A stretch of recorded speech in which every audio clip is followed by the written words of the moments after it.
अस्सलाम वालेकुम, good evening ladies and gentleman. उम्मीद करता हूं आप सब ठीक होंगे। मैं फैसल ढेडी आपकी खिदमत में हाजिर हूं एक नए एपिसोड के साथ जिसका नाम है mid week market recap by Foundation Securities, जहां हम डिस्कस करेंगे की performance takeaways of PSX performance from the last 3 working days. अगर हम परफॉर्मेंस लेवल पे निगाह डालें तो पीर वाले दिन KC 100 index open at 40,415 index level, और आज वेडनेसडे के दिन it manages in settle to close at 40,450 index levels के साथ मजमूई तौर पे 150 पॉइंट का इजाफा देखा गया है in the benchmark KC 100 index over the last 3 working days.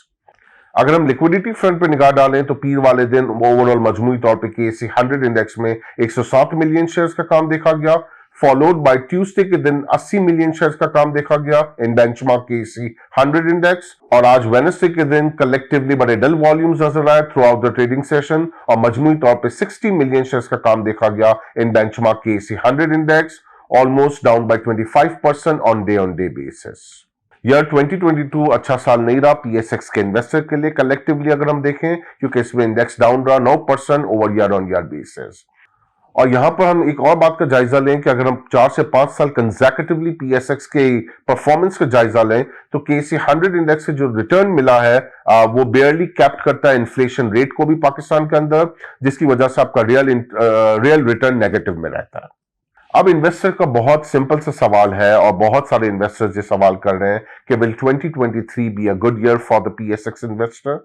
और उसका फेट और उसका डायरेक्शन और उसका जायजा लेने के लिए हमें 2-3 इवेंट्स का वेट रहेगा कि वो इवेंट्स किस तरीके से आगे अनफोल्ड होते हैं। जिसमें पहला बुनियादी इवेंट ये है कि successful negotiation and dialogues by the IMF जो कि प्रोसेस में है, और जिसमें अगर हमें नेक्स्ट ट्रांच मिल जाती है तो वो एक हमें इकोनॉमिक हेल्थ और इकोनॉमिक डायरेक्शन को डिफाइन करेगा। सेकंड जो है वो पीसफुल इलेक्शन प्रोसेस का है कि अगर पीसफुल इलेक्शन हो जाते हैं और उसकी कोई डेट आ जाती है तो वो उस साइड पर हमें पॉलिटिकल गारंटी मिल जाएगी कि political stability is on the way.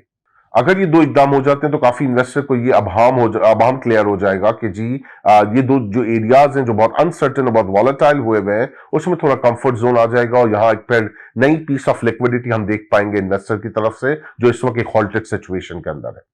Valuation wise देखा जाए तो हर इन्वेस्टर यही कहता है कि पाकिस्तान स्टॉक एक्सचेंज की मार्केट बड़ी सस्ते PE मल्टीपल पे है और ऑल द वे तमाम वैल्यूएशंस बड़े चीप और अट्रैक्टिव वैल्यूएशंस लेवल पे मौजूद है। बट अनफॉर्चुनेटली कन्विक्शन,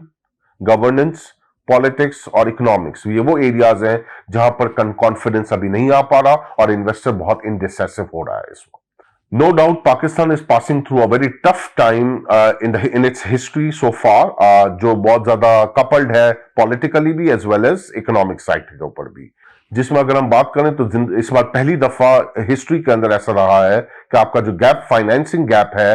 वो ऑल टाइम हाई की तरफ जा रहा है, आपका रीपेमेंट साइकिल बुरे तरीके से आउट हुआ है, और ये वो चैलेंजेस हैं जो पाकिस्तान की हिस्ट्री में पहली दफा होने जा रहे हैं। साथ ही साथ इन्वेस्टर का जो कंसर्न है जो इस वक्त बहुत ज्यादा मार्केट में है वो स्टेट बैंक ऑफ पाकिस्तान की तरफ से मॉनेटरी पॉलिसी का अनाउंसमेंट का वेट है। State Bank of Pakistan is all set to announce its upcoming monetary policy on 23rd of this month, जिसमें बहुत सारे इन्वेस्टर्स और माहिरीन का ये कहना है कि 150 बेसिस पॉइंट से 200 बेसिस पॉइंट इंटरेस्ट रेट बढ़ाने का इम्कान है, जो किसी भी तरीके से मार्केट के लिए भी फायदेमंद नहीं होगी और साथ ही साथ लोकल इंडस्ट्रीज के लिए भी उसका नुकसान होगा। लेकिन ये one of the pre condition है IMF की निगोसिएशन का और उस डेडलॉक को ब्रेकअप करने का। ना सिर्फ ये एक प्री कंडीशन है, साथ ही साथ government is all set to rationalise the gas tariffs as well, because this is one of the pre condition again from the IMF, और जिसकी भी आप देखेंगे कि कॉन्सिक्वेंसेज आएंगे इंडस्ट्रीज के ऊपर भी, और इन अदर वर्ड्स जो लिस्टेड कंपनीज हैं उनकी नेट प्रॉफिटेबिलिटी के ऊपर भी हिट आएगा, बिकॉज इस एक्टिविटी की वजह से भी आप देखेंगे कि आपका cost of doing business hit करेगा। अच्छा, कुछ जो चैलेंजेस हमें सामना करना पड़ रहा है, जो IMF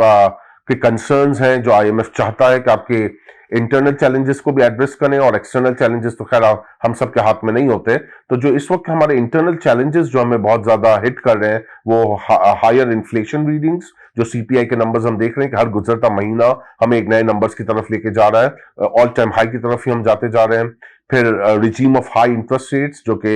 इस वक्त हम 16 पे खड़े हैं, और अगर आगे चल के बढ़ता है और 17 17.5 तक भी जाता है तो ये भी आपके अनएक्सेप्टेबल नंबर्स होंगे फॉर बिजनेस एक्टिविटी। साथ ही साथ डेट रीपेमेंट का शेड्यूल जो कि बहुत ज्यादा मुतासर हो रहा है, और अभी हम करंट रिजर्व्स की पोजीशन देखें तो ये बहुत ज्यादा चैलेंजिंग हो रहा है पाकिस्तान की गवर्नमेंट के लिए कि अपकमिंग जो जनवरी के महीने में $1 बिलियन की रीपेमेंट है और आगे क्वार्टर मार्च एंड पे हमें जो पेमेंट्स करनी है, इट्स डिफिकल्ट टू मैनेज। तो ये वो चीजें हैं जो हमें देखनी है आगे चल के कि किस तरीके से इनके अंदर गवर्नेंस आती है। और साथ ही साथ last but not least the volatility of the currency. Open market और इंटरबैंक के अंदर जो गैप है वो बहुत ज्यादा वॉलेटिलिटी, वो बहुत ज्यादा अनसर्टेन सिचुएशन क्रिएट कर रहा है in the local business as well as for the markets as well, because लोगों का कंसर्न ये हो रहा है कि डॉलर मिल नहीं रहे, या मिल रहे तो इतना बड़ा गैप है, are we going to be default, क्या होने जा रहा है। ये बिल्कुल वो लोकल आदमी के सवालात हैं जो बहुत कंसर्निंग होना शुरू हो गए हैं कि क्या होने जा रहा है मुल्क के साथ, किस तरीके के प्रॉब्लम्स आ गए हैं। जिस आदमी को नहीं समझ में आ रहा कि रीपेमेंट्स क्या है या करंट अकाउंट डेफिसिट क्या है, ये एक आम शख्स जो लेमेन शख्स है जिसको इतना इकोनॉमिक नंबर्स का आइडिया नहीं है, उसके भी अब कंसर्न्स आना शुरू हो गए। वो ये कहना शुरू हो गया कि क्या होने जा रहा है मुल्क के साथ, क्यों डॉलर नहीं मिल पा रहे, क्यों दूसरी करेंसीज नहीं मिल पा रही, क्यों हमारे पास डॉलर्स के लिए इतनी सख्तियां बढ़ाई जा रही हैं। इस वॉलेटिलिटी के ऊपर भी हमें बहुत जल्दी काबू पाना पड़ेगा, इसकी गवर्नेंस बहुत जरूरी है। वेयर एक्सटर्नल चैलेंजेस जो हमें नजर आ रहे हैं वो है कोविड का resurgence again from the China, वो एक अगेन चैलेंजिंग हो सकता है, अल्लाह ना करे आगे चल के। And the volatility of the energy and the commodity markets, again अगर उस तरह की वॉलेटिलिटी दोबारा शुरू हो जाती है जहां ऑयल के प्राइसेस और अदर कमोडिटी प्राइसेस बढ़ना शुरू हो जाते हैं, तो वो भी अगेन हमारी मार्केट के लिए और इकोनॉमी के लिए चैलेंजिंग रहेगा। तो ये वो तमाम चैलेंजेस हैं जो इकोनॉमिक साइड पे हैं, जिनकी सीवियर इंप्लीकेशंस है हमारी इकोनॉमी के ऊपर, और thus investors decision towards market participation वो भी चैलेंज, क्योंकि इस तरह के जब हालात होते हैं तब इक्विटी मार्केट सबसे ज्यादा रिस्क पे होती हैं, सबसे ज्यादा वो वॉलेटाइल हो जाती हैं, और वहां का इन्वेस्टर सबसे पहले पैनिक कर जाता है। So let's conclude this session from the sales perspective. My strong advice is to stay calm, don't rush out for a day activity. Focus largely on the blue chip stocks where dividend yield is intact and making a large long-term portfolio for a longer horizon.